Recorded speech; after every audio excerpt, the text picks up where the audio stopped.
Vous écoutez un message enregistré à l'église CVV Paris.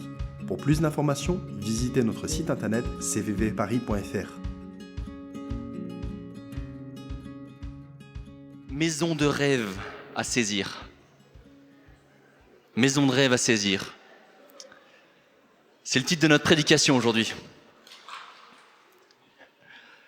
Est-ce que tu te sens à la maison quelque part ? Est-ce qu'il y a un endroit où tu peux te dire, ça y est, ici, là, je suis à la maison. Home, sweet home. Est-ce qu'il y a cet endroit pour toi ?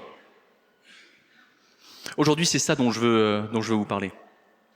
Ça et des moments les plus transformateurs, les choses qui nous modifient le plus dans nos vies, qui sont ceux que souvent on n'a pas prévus. On n'a pas planifié ça et pourtant c'est ce qui a le plus d'impact dans nos vies. Pour ça, je vous propose un texte dans l'évangile de Jean, au premier chapitre de l'évangile de Jean. C'est les versets 38 à 42 et je vais juste commencer un tout petit peu plus tôt pour le contexte. Le lendemain, Jean était encore avec deux de ses disciples. Il vit Jésus passer et dit « Voici l'agneau de Dieu !» Les deux disciples l'entendirent prononcer ces paroles et suivirent Jésus. Jésus se retourna et voyant qu'ils le suivaient, il leur dit « Que cherchez-vous » Ils lui répondirent « Rabbi !» ce qui signifie « maître ». « Où habites-tu » ? Venez, leur dit-il, et voyez. Ils y allèrent donc, virent où il habitait et restèrent avec lui ce jour-là. C'était environ 4 heures de l'après-midi. André, le frère de Simon-Pierre, était l'un des deux qui avait entendu les paroles de Jean et qui avait suivi Jésus. Il rencontra d'abord son frère Simon et lui dit « Nous avons trouvé le Messie », ce qui correspond à Christ. Il le conduisit vers Jésus. Jésus le regarda et dit « Tu es Simon, fils de Jonas. Tu seras appelé Céphas », ce qui signifie Pierre. Une invitation à visiter. Jésus se retourna et voyant qu'il les suivait, il leur dit « Que cherchez-vous ? Que cherchez-vous » Ça, c'est les tout premiers mots de Jésus dans l'évangile de Jean. Il n'a pas parlé avant. La première chose qu'il dit, c'est « Que cherchez-vous » Les disciples, donc André et probablement Jean, ils n'ont jamais beaucoup entendu parler de Jésus. Jusqu'à présent, il est au début de son ministère. Et ils sont en train de chercher quelque chose, chercher un système, chercher de la sagesse auprès d'un nouveau maître. Mais Jésus, il n'est pas venu pour enseigner. Il est venu pour transformer. Qu'est-ce que tu cherches ? Qu'est-ce que tu cherches ? Jésus, lui, il connaît la réponse à cette question, parce qu'il sait toutes choses, mais il a envie d'entendre les disciples exprimer leurs désirs. Jésus, il n'est pas en train de demander ce qu'ils font, mais ce qu'ils cherchent réellement. Jésus voit leur cœur. Et sa réponse à Jésus, je pense qu'elle devrait nous pousser à réfléchir à nos motivations. Pourquoi on suit Jésus ? Qu'est-ce qu'on cherche réellement dans notre relation avec vous ? Vous êtes ici aujourd'hui, pourquoi vous cherchez quoi ? Tu cherches quoi ici ? Vous me cherchez, Jérémie 29, vous me cherchez et vous me trouverez si vous me cherchez de tout votre cœur. Ça pousse à regarder au fond de nous, pour savoir c'est quoi notre motivation. Et notre motivation, elle peut être globalement de deux camps. Soit elle est superficielle, c'est une nuit sans lendemain, on va dire, une rencontre fugace avec Jésus, où on consomme Jésus. Soit on cherche une vraie relation avec le Dieu vivant. En l'état, les disciples, ils sont en train de suivre Jésus et ils ne savent pas pourquoi. Je pense qu'ils ne savent pas totalement pourquoi. Ils y vont, mais ils ne connaissent pas la destination. Ils ne savent pas le résultat de leur recherche. Ils suivent quelqu'un en espérant que ce soit la bonne personne. Et aujourd'hui, c'est pas si différent. Quand vous parlez de Jésus, ou vous, quand vous venez ici, probablement, vous venez parce que vous cherchez une solution, parce que vous cherchez un espoir, un réconfort, une échappatoire. Tout le monde cherche ça. Quand on suit une philosophie, un mode de pensée, quand on essaie de se chercher un maître, c'est ça qu'on cherche. De l'espoir, de l'espérance, une nouvelle façon de vivre. Mais nous, on a un avantage par rapport à ces disciples. Eux, ils ne savent pas où ils vont. Nous, on en sait un peu plus quand même, parce qu'on a la fin de l'histoire. On a l'histoire de Jésus, il est mort, ressuscité, il est vivant aux cieux. Du coup, la question pour nous, ça devrait plus être « qu'est-ce que tu cherches ?» mais « qui tu cherches ?» Et ça fait une différence. Donc je vous pose la question. Aujourd'hui, vous cherchez quelque chose ou vous cherchez quelqu'un?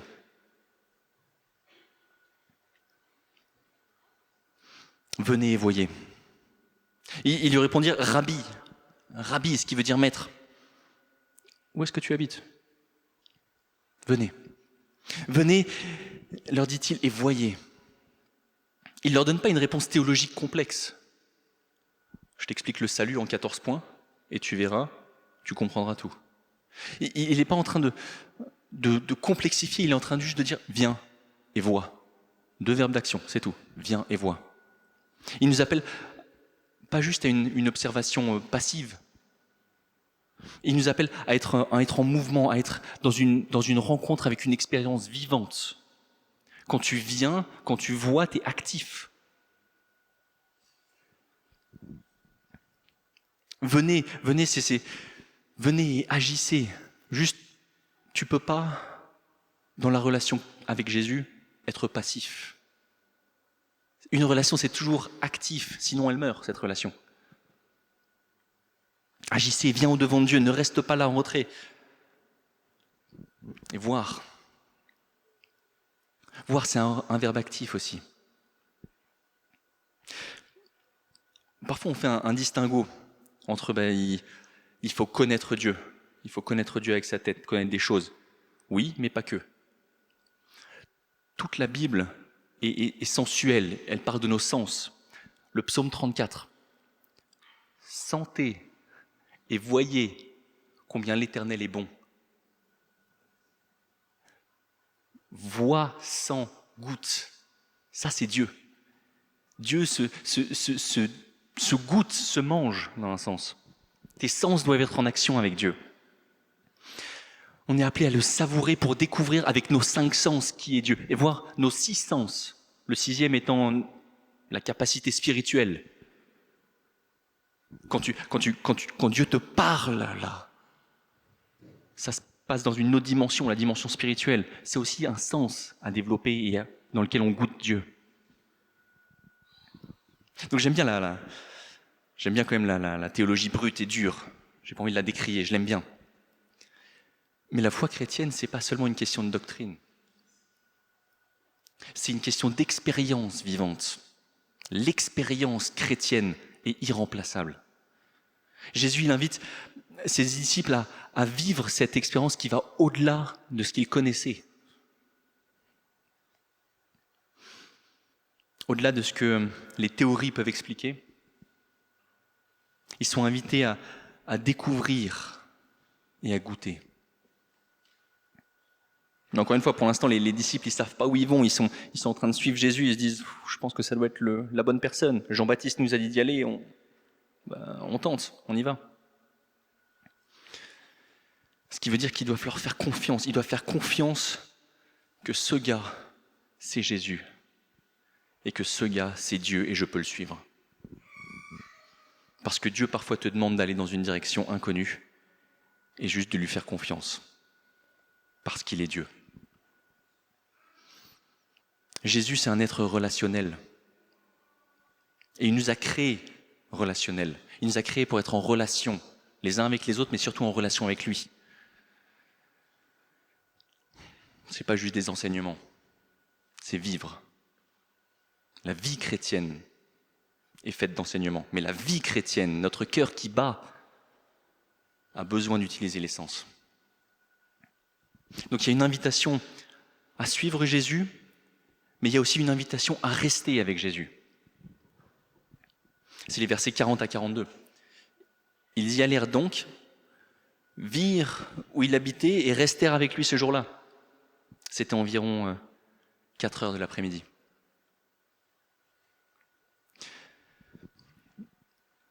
Les disciples ils demandent à Jésus où est-ce qu'il habite. Je pense qu'il ne leur montre pas un lieu physique particulier ou spécial. Il n'est pas dans un château. Il les emmène probablement dans la maison de sa mère. Viens voir chez maman. C'est là où, pour l'instant, j'ai mon lit. Peut-être qu'il va l'emmener dans l'atelier parce que c'était un charpentier. Il y a les outils. Mais il l'appelle Rabbi, maître, enseignant, théologien. Rabbi, montre-nous où t'habites. Et donc quand ils arrivent dans cette maison, ils ne voient pas des rouleaux de la Torah. Ils ne voient pas des livres de théologie. Ils ne voient pas tout ça. Ce qu'ils voient, c'est des outils. C'est tout.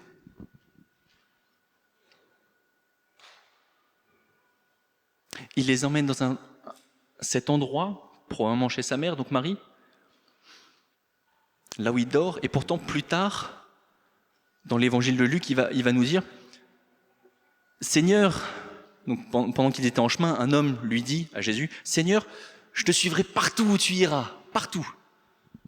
Jésus lui répondit « Ouais, mais les renards, ils ont des tanières, les oiseaux dans le ciel ont des nids, mais le Fils de l'homme, moi Jésus, le Fils de l'homme, il n'a pas d'endroit où il puisse reposer sa tête. » Donc il a une maison ou il n'a pas de maison, Jésus ? Oui, non. Ni oui, ni non. Oui, mais pas ici. Oui, mais pas un bâtiment comme ça. Pas un bâtiment fait de pierre. La preuve, c'est qu'il a détruit le temple où tout le monde pensait que Dieu habitait. Mon royaume n'est pas de ce monde. Il n'est pas de ce monde. Ma maison, elle n'est pas là. Donc elle est où cette maison ? La demeure, c'est peut-être pas un lieu. La demeure, c'est peut-être la présence d'une personne. La maison, c'est là où Dieu se trouve. Quand je me suis marié il y a quelques années, il y a Elisabeth, lorsqu'elle faisait ses vœux de mariage, elle racontait un petit peu son cheminement, et à un moment, elle a dit qu'elle a eu cette révélation que là où je me trouvais, pour elle, c'était la maison. Qu'importe le lieu. La relation, c'est ça la maison. C'est être en relation avec quelqu'un. Même si tu es célibataire.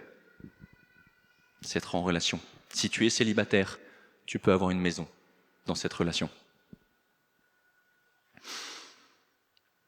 C'est là où Dieu se trouve, parce que c'est en lui notre vraie sécurité. Notre véritable maison, la maison où dans sa présence, il y a tout ce dont on a besoin, tout l'amour dont on a besoin, toute la reconnaissance dont on a besoin, toute la validation dont on a besoin, toute la justification dont on a besoin, parce qu'on est sauvé par grâce. On n'a rien à accomplir pour plaire à Dieu. Dieu nous aime parce qu'il voit en nous ce qu'il a fait. Jésus, il est en train de leur faire comprendre que sa véritable demeure, c'est pas la maison de Marie. Sa véritable demeure, c'est être en relation avec son Père. Personne n'a jamais vu Dieu. Personne n'a jamais vu Dieu. Dieu, le Fils unique, qui est dans l'intimité du Père, est celui qui l'a fait connaître. Il montre Jésus où il habite, physiquement, temporairement, sur un lit fait de paille, je ne sais pas. Mais ça n'a rien de spécial. Ce qui est spécial, c'est sa relation avec le Père. Habiter dans la présence éternelle de Dieu. Et c'est un lieu spirituel où on est invité à rentrer aujourd'hui. Qu'importe si vous avez une maison physique faite de pierre ou pas. Parce que tout le monde dit il faut acheter sa maison avant 30 ans. Non, on s'en fiche. On s'en fiche. C'est pas ça l'important. T'es millionnaire, c'est bien. Félicitations, bravo. Mais ta maison, elle est où? Tu peux acheter 14 immeubles, c'est pas ta maison, ça. Ça devrait pas être ta maison. Ou ça devrait pas être ce que tu définis comme ta maison. Parce que ça, tu peux le perdre. Or, la maison avec Dieu, tu peux pas la perdre.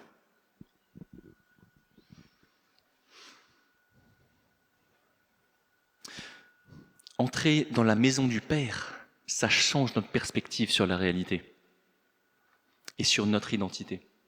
André est vraiment devenu André le jour où il est rentré dans la maison de Jésus. Pareil pour Jean. Jean est vraiment devenu Jean lorsqu'il est rentré dans la maison de Jésus. Pourquoi? Parce que c'est Jésus qui leur a révélé leur véritable identité. J'ai presque envie de dire que tu es à moitié vivant sans Dieu. Tu es comme survivant sans Dieu. Mais tu es vraiment vivant dans la présence de Dieu. Pourquoi je dis ça? Cette petite mention un peu bizarre, c'était environ 4 heures de l'après-midi. Ça n'a rien à faire dans le discours. C'est un détail sans importance. Sauf que ce détail, ce qui montre, c'est que Jean se rappelle précisément de comment ça s'est passé. Il se rappelle précisément de l'heure, parce que pour lui, ça a bouleversé sa vie. Moi, je peux vous dire, pour ma conversion, qui était il y a quelques années déjà, je peux vous dire le lieu, je peux vous dire l'heure, je peux vous dire les sentiments, je peux vous dire que j'étais dans le métro, je peux vous dire que les larmes coulaient, je peux vous dire les 3 sensations que j'ai ressenties, je peux vous dire ce que j'ai cru entendre Dieu me dire, je peux vous dire ce que j'ai fait juste après, ce que j'ai dit à mon meilleur ami. Je peux vous dire tout ça. Pourquoi? Parce que ce sentiment, il est tellement fort, il est tellement bouleversant, ma vie a changé. J'étais pas vraiment vivant, et je suis devenu vivant, là, à ce moment-là. Parce que l'auteur de la vie m'a rencontré. Et c'est ce que Jean est en train de dire. Il est en train de dire, il était à peu près 4 heures de l'après-midi. Il écrit son évangile peut-être vers la fin de sa vie, peut-être 40, 50 ans plus tard. Et là, il se dit, à ce moment-là, il était environ 4 heures de l'après-midi. Je m'en souviens. Ça, c'est l'expérience bouleversante d'une vie qui rencontre Dieu. Leur identité, André et Jean, ils l'ont découverte ce jour-là. Et ma prière pour vous aujourd'hui, si vous ne savez pas qui vous êtes devant Dieu, si vous dites Dieu, je ne sais pas qui c'est, Dieu, je ne le connais pas, eh bien je prie qu'aujourd'hui, il soit 4 heures pour toi. Dit autrement, je prie que tu te convertisses. Parce que c'est la plus belle chose qui pourra t'arriver dans la vie. Que tu sois chrétien ou pas d'ailleurs, juste la maison de Jésus, c'est un lieu où tu peux demeurer avec lui et c'est un lieu où tu te rappelles aussi à quel point il est bon et à quel point il est savoureux. C'est pas un Dieu stérile, c'est pas un Dieu immobile qui fait rien, qui bouge pas. C'est pas le vieux papy sur son trône. Non, il vient là, il nous fait vibrer, il nous fait ressentir des choses, il nous fait nous émerveiller de sa gloire, de ce qu'il fait. Viens juste pour être accueilli dans les bras du Père aujourd'hui et pour qu'il te dise qui tu es, jour après jour, parce qu'on a besoin de l'entendre, parce qu'on croit des mensonges, on a besoin que Dieu nous rappelle qui il dit qu'on est. La vraie connaissance de Jésus, elle vient pas juste d'une écoute, c'est pas juste parce que là vous m'écoutez que vous allez connaître Jésus, elle vient de l'expérience que vous devez faire avec Jésus. En passant du temps avec Jésus, notre perspective, notre sensation de qu'est-ce qu'est la réalité, elle change. Nos vies sont transformées et nos identités, elles sont redéfinies par lui. Il oriente nos cœurs, nos pensées et nos désirs pour les orienter vers lui. Et on le voit dans la transformation de Simon. André, le frère de Simon-Pierre, était l'un des 2 qui avait entendu la parole de Jean et qui avait suivi Jésus. Il rencontra d'abord son frère, Simon, et lui dit « Nous avons trouvé le Messie », ce qui correspond à Christ. Il le conduisit vers Jésus Jésus le regarde et lui dit, tu es Simon Pierre. Pardon, tu es Simon, fils de Jonas, et tu seras appelé Céphas. Céphas, ça veut dire Pierre en gros.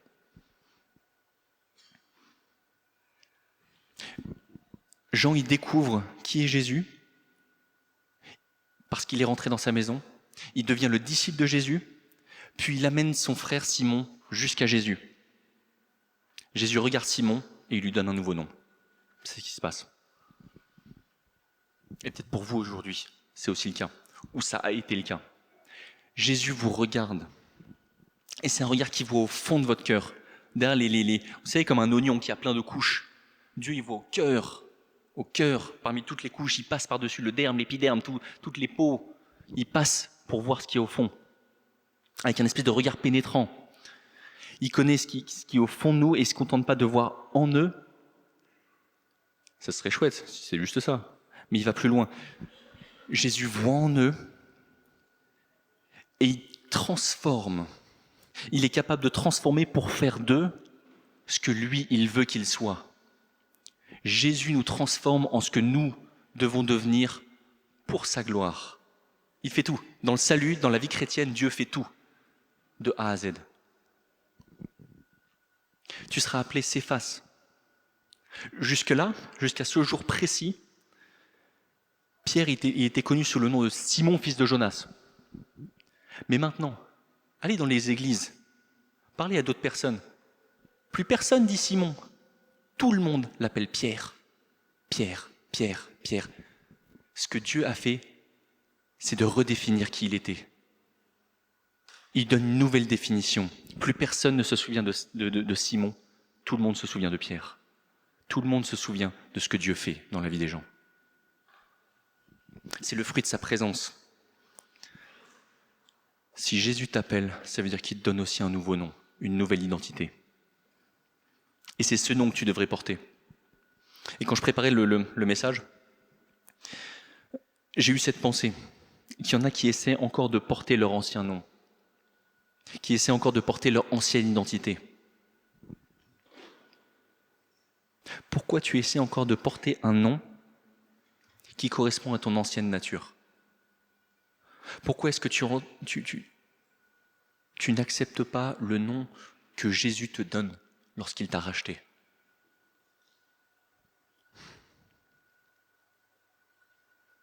Abandonne juste ces anciennes voies. Juste abandonne ces anciennes voies et ton ancienne façon de penser pour te tourner vers ce que lui veut. Vers ce que lui veut faire en toi et ce que lui dit que tu es.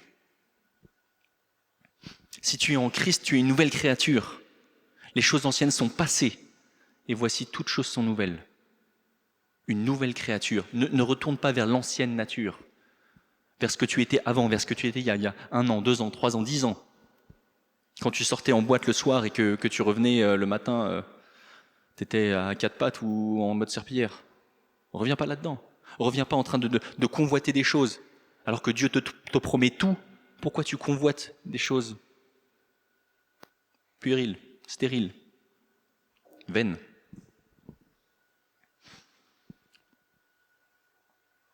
Avec ces quelques mots juste, tu es Céphas, tu es Pierre. Il est en train de redéfinir Simon. Il change non seulement son nom, mais il change aussi son futur. Et ce qu'il dit, c'est à partir de maintenant, je ferai de toi un pilier dans l'Église. Et Dieu veut faire de toi aussi un pilier dans cette Église ou dans une autre Église. Juste, laisse Dieu définir ton futur. La question que Jésus te pose à travers moi, je pense, c'est qui es-tu vraiment? En dernier point, André, promoteur immobilier. Qu'est-ce qui s'est passé pour André? Il a juste répondu à l'appel de Jésus. Il l'a suivi, il a vu, il a partagé, il a invité son frère à visiter la maison. Viens, regarde, j'ai rencontré le Messie. Viens chez lui, tu verras. C'est tout. C'est tout. Il n'est pas sur l'estrade en train de prêcher, André. Tous les passages montrent qu'il n'est jamais sur l'estrade en train de prêcher. Il partage juste ce qu'il a expérimenté. Il amène son frère voir Jésus dans sa maison. Pas besoin d'être un grand prédicateur ou d'avoir des dons d'orateur. On s'en fiche. Pas besoin d'avoir beaucoup de connaissances théologiques. À ce moment de l'histoire, André, il découvre les choses, les concepts théologiques, il ne les a pas vraiment. Il est juste en train de dire, c'est le Messie. Je ne peux pas te dire plus. 5 mots. 5 mots. 5 mots, c'est tout ce qu'il dit. Nous avons trouvé le Messie. Rien de plus que ça. C'est la seule chose qu'il a dit à Pierre. Ça et probablement, viens et vois. Et on est appelé à être des petits André, nous aussi. Si 5 mots c'est trop pour vous, 2 mots. Viens voir. Viens voir. Allez, viens voir Jésus. 3 mots. Ça va, c'est pas trop compliqué. 3 mots qui changent la vie des gens. Et ça peut nous faire peur. 3 mots, ça peut être trop impressionnant. J'entends. Parce qu'on a peur de ne pas tout expliquer. Encore une fois, André, il n'a pas les concepts théologiques. Juste 3 mots. Viens voir Jésus. Viens voir Jésus. La question qu'il faut se poser, c'est ok, ça me fait peur. Qu'est-ce qui s'est passé pour André? De quelle position il l'a fait? Ces 5 mots, de quelle position il les a prononcés? Il les a prononcés de la position d'enfant de Dieu. Accueilli dans la maison du Père. Il sait quelle est sa nouvelle identité. Du coup, il n'a rien à craindre. Qui accusera ce que Dieu a choisi? Qui accusera les André qui prononcent ces 5 mots? C'est Dieu qui les déclare justes. Qui nous accusera si on prononce juste ces 3 mots? Viens voir Jésus. La conclusion. La maison de Jésus, ce n'est pas un lieu physique. Ça n'a jamais été un lieu physique. Dieu n'a jamais été un lieu physique. Dieu a toujours été un être relationnel. Dieu ne nous invite pas à venir à l'église même. André, il n'a jamais invité Pierre à venir à l'église. Bon, venez quand même à l'église, hein. Amenez les gens à l'église, c'est chouette. Mais André, il n'a pas invité son frère à venir à l'église. Il l'a invité dans la relation avec Jésus. Qu'importe le lieu. La relation vivante avec Jésus, avec le Père, qui transforme notre identité et notre mission, notre but dans la vie.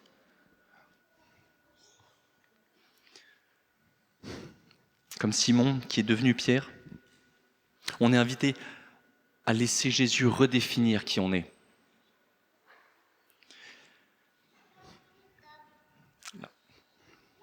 Oui. Cette transformation, c'est aussi, comme André, de ne pas avoir peur de partager notre foi et d'inviter les gens à rencontrer Jésus. Parce que, juste, on n'a pas à avoir peur, notre identité, elle est stable en Dieu.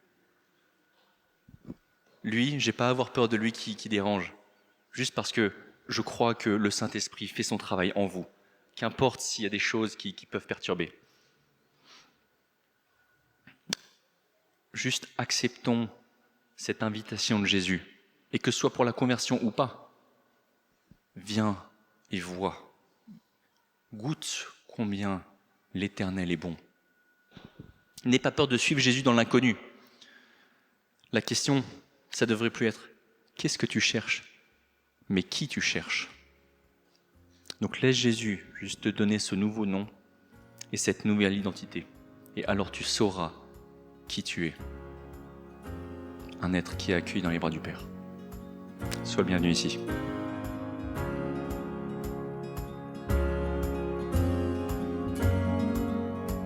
Vous venez d'écouter un message enregistré à CVV Paris. Pour plus d'informations, visitez notre site internet cvvparis.fr.